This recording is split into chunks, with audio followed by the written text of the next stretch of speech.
दोस्तों, जीवन एक ऐसी यात्रा है जहां हम निरंतर चलते रहते हैं, सीखते हैं, समझते हैं और कभी-कभी डरते भी हैं। हम अपने कर्मों से अपने भविष्य को बनाते हैं, लेकिन क्या हम कभी सोचते हैं कि क्या हम अपने कर्मों के फल से बच सकते हैं? क्या नियति सचमुच अटल है? और मृत्यु, जो कि जीवन का सबसे बड़ा सत्य है, क्या वह सच में हमारे नियंत्रण से बाहर है? जब हम महान गुरु गौतम बुद्ध की जीवन गाथा पर नजर डालते हैं, तो हमें बहुत गहरे और समृद्ध दर्शन मिलते हैं। बुद्ध ने न केवल जीवन के दुखों को समझा, बल्कि उन्होंने मृत्यु और कर्म के रहस्यों को भी समझाने का साहस किया।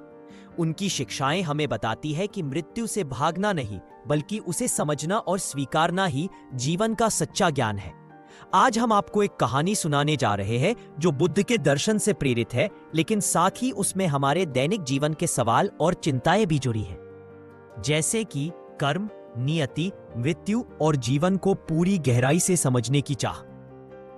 बहुत पहले की बात है, एक राजकुमार था जिसका नाम था सिद्धार्थ गौतम। वो एक राज परिवार में जन्मा, लेकिन जन्म से ही उसके मन में गहरा सवाल था, इस संसार का सत्य क्या है? उसने देखा कि जीवन में दुख, बीमारी, बूढ़ापा और मृत्यु से कोई बच नहीं सकता। सिद्धार्थ ने अपने राजसी जीवन को त्याग कर सच्चाई की खोज में निकला।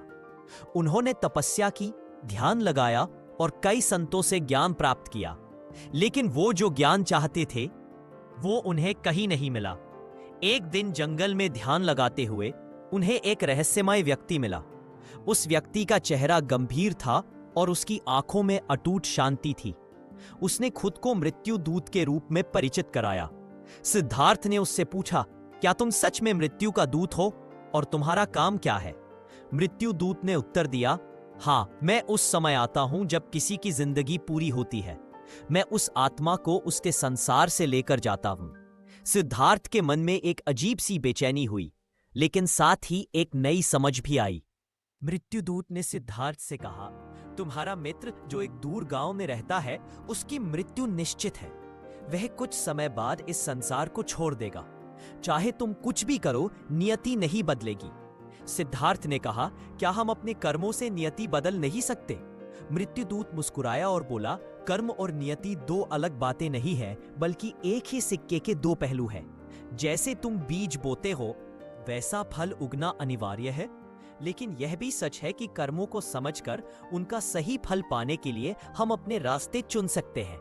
यह सुनकर सिद्धार्थ के मन में सवाल उठे, क्या सच में हम अपने कर्मों का फल नहीं बदल सकते, या यह सब पहले से तय है? सिद्धार्थ ने अपने मित्र से मिलने का निर्णय लिया। रास्ते में चलते हुए वह बार बार मृत्युदूत के शब्दों के बारे में सोचता रहा। उसे लगा शायद उसे अपने मित्र से मिलने से उसकी मृत्यु टल सकती है। लेकिन जब वह अपने मित्र के गांव पहुंचा, तो उसने देखा कि उसका मित्र बहुत बीमार था। मित्र ने धीरे धीरे अपनी आखिरी सांस ली और उसके साथ ही सिद्धार्थ का दिल टूट गया। यह अनुभव सिद्धार्थ के लिए एक बड़ा सबक था। मृत्यु पर हमारा कोई नियंत्रण नहीं, लेकिन उस क्षण को समझना और स्वीकार करना हमारा सबसे बड़ा कर्म है। सिद्धार्थ ने इस अनुभव से जाना कि जीवन में मृत्यु और दुख अपरिहार्य है, लेकिन इससे घबराना या उससे भागना सही नहीं है।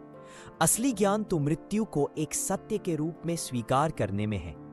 उन्होंने समझा कि हमारे कर्म हमारे जीवन को बनाते हैं, लेकिन उनका फल हमारे नियंत्रण से बाहर है। हमें अपने कर्मों को पूरी निष्ठा से करना चाहिए, लेकिन फल की इच्छा छोड़ देनी चाहिए। यह सीख बुद्ध के लिए उस समय का सबसे बड़ा ज्ञान था। मोह त्यागो, संसार का बंधन छोड़ो और मृत्यु को भी जीवन का हिस्सा समझो। सिद्धार्थ ने अपनी तपस्या को और भी गहरा किया। उन्होंने अपने मन के भय, खासकर मृत्यु के भय को समझना शुरू किया। उन्होंने देखा कि मृत्यु का भय मनुष्य को कई बार असहाय बना देता है, वह हमें अपने कर्मों से विचलित कर देता है। बुद्ध ने बताया कि मृत्यु का भय तभी दूर हो सकता है जब हम अपने मन को पूरी तरह जागरूक करें, उसे वर्तमान में रखें और हर पल को पूरी जागरूकता के साथ जिए। इस जागरूकता को ध्यान कहते हैं, और यही ध्यान हमें हमारे कर्मों की गहराई समझने में मदद करता है। बुद्ध ने कहा कि नियति का खेल इतना कठोर नहीं है जितना हम सोचते हैं। नियति हमारे कर्मों से बनती है और हमारे कर्म हमारे सोच, भावनाओं और क्रियाओं से प्रभावित होते हैं। हमारे अच्छे कर्म हमें शांति, प्रेम और आनंद देते हैं। बुरे कर्म हमें दुख और पीड़ा। मृत्यु तो अंत नहीं बल्कि एक नई यात्रा की शुरुआत है। इसलिए हमें अपने जीवन को समझदारी और प्रेम से जीना चाहिए, बिना किसी भय के। बुद्ध ने यह भी बताया कि हमारे कर्म मृत्यु के बाद भी प्रभाव रखते हैं। हमारे द्वारा किए गए कर्म हमारे अगले जन्म या जीवन की परिस्थितियां निर्धारित करते हैं। इसलिए हमारे कर्मों की जिम्मेदारी हमें पूरी लगन से उठानी चाहिए। मृत्यु को समझकर ही हम अपने कर्मों को सही दिशा दे सकते हैं। बुद्ध ने यह भी समझाया कि मृत्यु के भय से मुक्त होना ही सच्ची शांति है। जब हम मृत्यु को स्वीकार लेते हैं तो हम जीवन की हर घटना को बिना किसी भय के स्वीकार करते हैं। यह स्वीकृति हमें कर्मों के चक्र से मुक्त कर देती है और हमें मोक्ष की ओर ले जाती है। दोस्तों, बुद्ध ने अपने जीवन में दिखाया कि जीवन और मृत्यु दो पहलू हैं उसी सत्य के। हमें अपनी नियति को स्वीकार करते हुए अपने कर्मों को सच्चाई और प्रेम से करना चाहिए। जैसे उन्होंने कहा था, करुणा ही सबसे बड़ा धर्म है।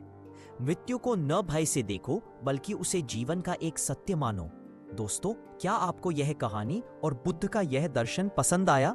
क्या आपको जीवन, मृत्यु और कर्म के बारे में कुछ नया सोचने पर मजबूर किया? कृपया अपने विचार कमेंट में साझा करें। अगर आपको यह वीडियो प्रेरणादायक लगा तो इसे लाइक करें, अपने दोस्तों के साथ शेयर करें और हमारे चैनल को सब्सक्राइब करना न भूलें, ताकि हम आपके लिए ऐसे ही और गहरे दार्शनिक विषय लेकर आते रहे। धन्यवाद और नमस्ते।